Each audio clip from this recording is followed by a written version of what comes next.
गांव हो या शहर, रोजगार सबको चाहिए।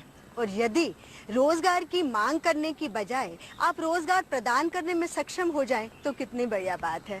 जी हां, भारत सरकार की स्टार्टअप योजना का यही उद्देश्य है कि भारत में उद्यमों का विकास हो, नई सोच के साथ, नए आइडिया के साथ। जो हमारा युवा वर्ग है वो आगे आए, उनके पास यदि सेवा के क्षेत्र में, उत्पाद के क्षेत्र में नई सोच है और उसके साथ वो अपना उद्यम आगे ले जाना चाहते हैं तो उनका स्वागत करती है भारत सरकार। इसके लिए उनके लिए 10 लाख रुपए से लेकर 1 करोड़ तक रुपए की आर्थिक सहायता यानी ऋण की भी व्यवस्था है। बस जरूरत है कि आपकी जो सोच हो वो थोड़ी अलग हो और उसकी बाजार में मांग हो और साथ में उससे अनेक उपभोक्ताओं को लाभ पहुंचे।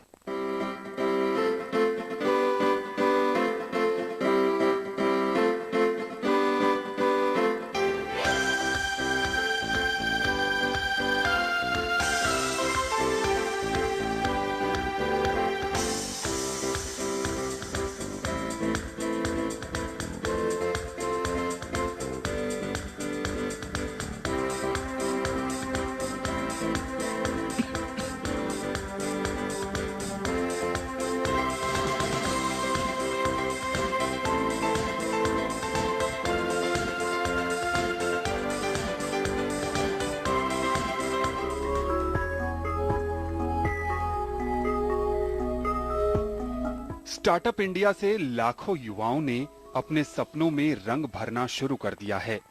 राष्ट्रीय राजधानी क्षेत्र का ई स्पार्क एक ऐसा ही संस्थान है जो स्टार्टअप शुरू करने वालों को मार्गदर्शन देने के साथ साथ उन्हें सफल बनाने के लिए हर संभव कोशिश कर रहा है। भारत सरकार की योजना है स्टार्टअप इंडिया। उसके अंतर्गत हम चाहते हैं कि प्राइवेट सेक्टर की ओर से भी जो भी हमारा योगदान हो वो लोगों तक पहुंचे। इसमें इस वक्त हम लोगों की करीब 50 कंपनियां हैं जो ग्रेजुएट हो चुकी हैं और सेंटर्स में अब करीब 35 कंपनियां हैं जो अभी भी प्रोग्राम में शामिल हैं।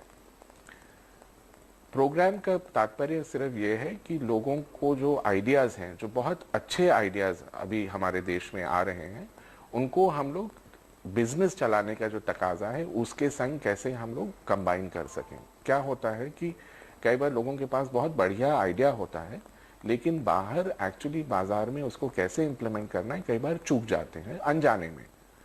अगर उसका हम उनको धीरे से इशारा दे दें तो उनके सक्सेस का रेट बढ़ जाता है। आखिरकार हम चाहते हैं कि देश की प्रगति हो, देश के आगे और उन्नति हो और जो भी हम योगदान उसमें कर सकते हैं हम लोग बिल्कुल करना चाहेंगे। यहाँ नए व्यापार में आने वाली चुनौतियों से निपटने के तरीके बताए जाते हैं और ये भी समझाया जाता है कि बाजार की मांग के अनुसार समय समय पर किस तरह के बदलाव की जरूरत होती है।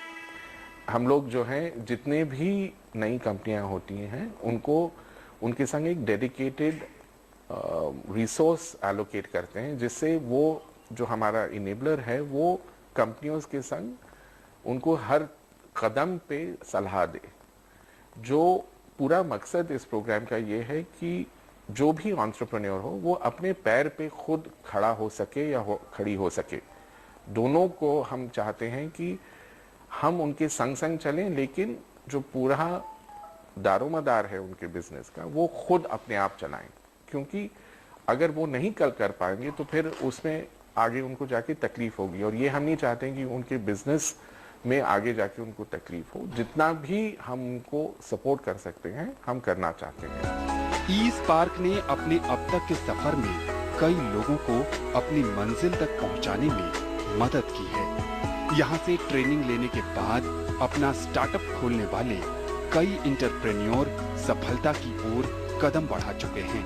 मैं खुद यहाँ पे अपने लिए एक घर देख रही थी रेंट पे रहने के लिए, तो हमें ये प्रॉब्लम पता चली कि कई बार जो young bachelors and working professionals एक नई सिटी स्पेशली गुड़गांव, दिल्ली, मुंबई, बेंगलोर जैसी सिटीज़ में जॉब करने आते हैं तो उनको ये एक बहुत बड़ी प्रॉब्लम होती है कि रेंट पे हाउसेस प्रॉपर्टीज़ तो मिल जाते हैं लेकिन उसको फर्निश करने के लिए जो सामान चाहिए होता है जैसे कि furniture and large home appliances जैसे कि रेफ्रिजरेटर, वॉशिंग मशीन एक्सेट्रा, वो सामान खरीदना एक बहुत बड़ा इशू होता है किसी भी फ्रेशर के लिए।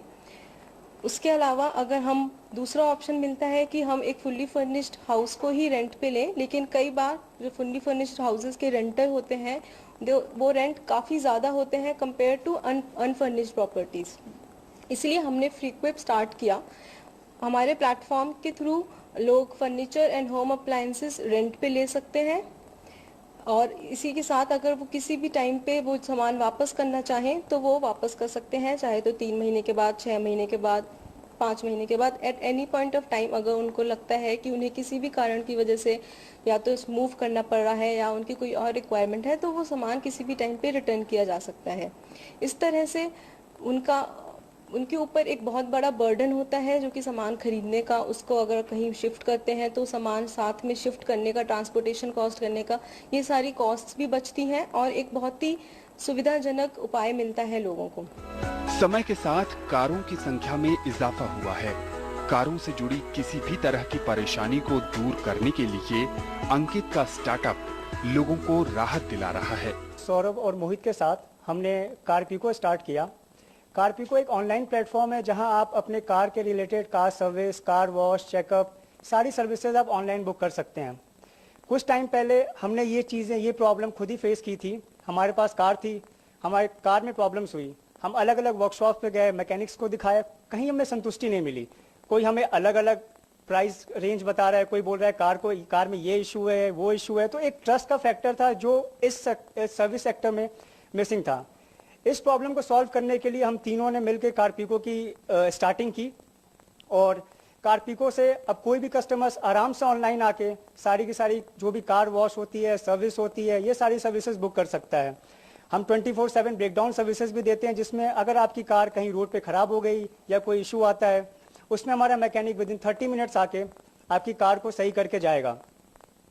अभी कारपीको फिलहाल नोएडा, गुड़गांव और फरीदाबाद में ऑपरेशनल है, एक्टिव है, और हम जल्दी पूरे दिल्ली में स्टार्ट करने वाले हैं। बेहतर स्वास्थ्य सफलता की पहली सीढ़ी की तरह है। दानिश के स्टार्टअप का मुख्य मकसद भी लोगों को स्वस्थ और खुशहाल बनाना है। हमारे स्टार्टअप का नाम है डॉक्टर वेबियर हेल्थ केयर एक्सपर्ट। इसमें हम पेशेंट्स को अफोर्डेबल कंसल्टेंसी प्रोवाइड करवा रहे हैं थ्रू द एक्सपीरियंस डॉक्टर से कंसल्टेंसी प्रोवाइड करवा रहे हैं। जनरली हमारे आइडिया में यूनिकनेस ये है कि हम अफोर्डेबल कंसल्टेंसी प्रोवाइड करवा रहे हैं। जनरली हम अभी हमने रेट फिक्स नहीं करे हैं, अभी रेट हम फिक्स करेंगे।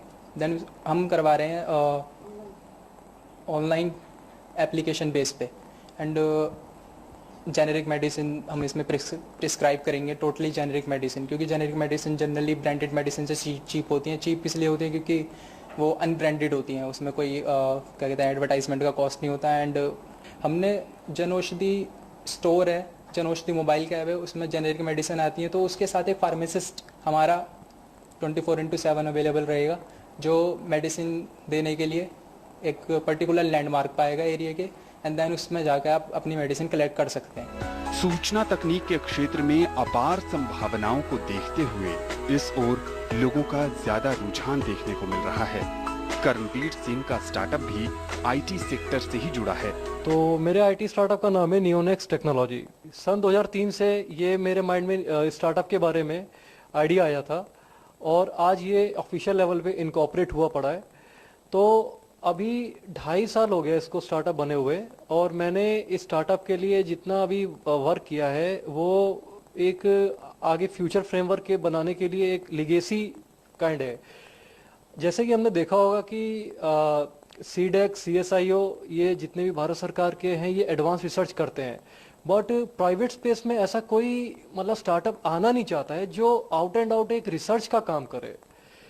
उनके लिए ये होता है चैलेंज कि we don't have sufficient funds, either they are not getting the sufficient support from the central government और so that's true up to some extent, but somehow the challenge needs to be overcome by the will power. So पहली बात कि मेरा ये startup कोई खूब ज्यादा या तो इतना मशहूर नहीं है या बहुत करोड़ों में इसकी वैल्यूएशंस नहीं है, पर इस चीज का अगर आप मूल्य लगाएं उसकी अपनी जो गरिमा है वो बहुत आगे तक के लिए है। ये एक मल्टी डायमेंशनल स्टार्टअप है जिसने फिनटेक इंडस्ट्री में अभी कुछ काम कर रहे हैं, हेल्थ टेक में वर्क कर रहे हैं, मेडिटेक में काम कर रहे हैं, आईओटी ड्रिवन में काम कर रहे हैं, रोबोटिक्स में काम कर रहे हैं, आईसीटी के क्षेत्र में काम चल रहा है अभी फिलहाल, और वाईफाई में भी हमने अभी काम किया है। तो जो मैंने आपको 10 पेटेंट्स बताए हैं वो पहले मैं एक अपनी HRD मिनिस्ट्री ऑफ HRD में के जरिए वो सारे अप्रूव हुए पड़े हैं, फिर उसको मैं प्रोडक्ट में कन्वर्ट करता हूँ, क्योंकि मैं आगे की एक लंबी पारी खेलने के लिए एक जो लॉन्ग विजन होता है, जो रणनीति होती है, उसमें सोच के चलना पड़ता है। केतन मल्होत्रा का स्टार्टअप सोपो हम सबको खुलकर विचारों को अभिव्यक्त करने का अवसर देता है। देश की सबसे बड़ी डेमोक्रेसी में एक सबको अपने विचार शेयर करने की आज़ादी होनी चाहिए, तो इसलिए मैंने सोपो बनाया जो एक सोशल नेटवर्क है जिसपे लोग अपने ओपिनियंस शेयर कर सकते हैं और ऑल्सो देख सकते हैं कि बाकी लोग उस बारे में क्या कहना चाहते हैं। अभी लोग फेसबुक पे अपने ओपिनियंस को शेयर करते हैं, लेकिन प्रॉब्लम ये होती है दैट फेसबुक पे लोग सिर्फ बोलते हैं, लोग पढ़ते नहीं कि दूसरे लोग क्या कहना चाहते हैं, दूसरे लोगों का क्या विचार है। तो इसलिए मुझे लगता है कि अगर हर कोई इंसान एक बात पे दोनों तरफ से उस बात को समझ पाए और उसके हिसाब से अपना एक विचार रखे, तो वो सबसे अच्छा विचार रहेगा। तो उस चीज़ के लिए मैंने ये सोशल नेटवर्क ऐप बनाई है जो अभी करंटली एंड्रॉयड पे अवेलेबल है। स्टार्टअप इंडिया इनिशिएटिव की वजह से मुझको ये मौका मिला कि मैं अपने खुद के स्टार्टअप पे वर्क कर पाऊँ। तो मैंने इंजीनियरिंग के बाद अपनी कंपनी खोली और अब मैं अपने 4 और साथियों के साथ मिलके इस ऐप को बना रहा हूँ, जिससे हम हर किसी को ये जरिया दे पाए जिससे वो अपने ओपिनियंस को शेयर कर पाए। इन सभी लोगों ने अपने अपने स्टार्टअप के साथ एक लंबा समय बिताया है। अब इनके स्टार्टअप की पहचान बन गई है, जिससे इन्हें मुनाफा भी मिलने लगा है। सरकार की इस योजना ने लाखों लोगों की जिंदगियां संवारने का काम किया है। इन परिणामों से ये सच साबित होता है कि साथ है, विश्वास है, हो रहा विकास है।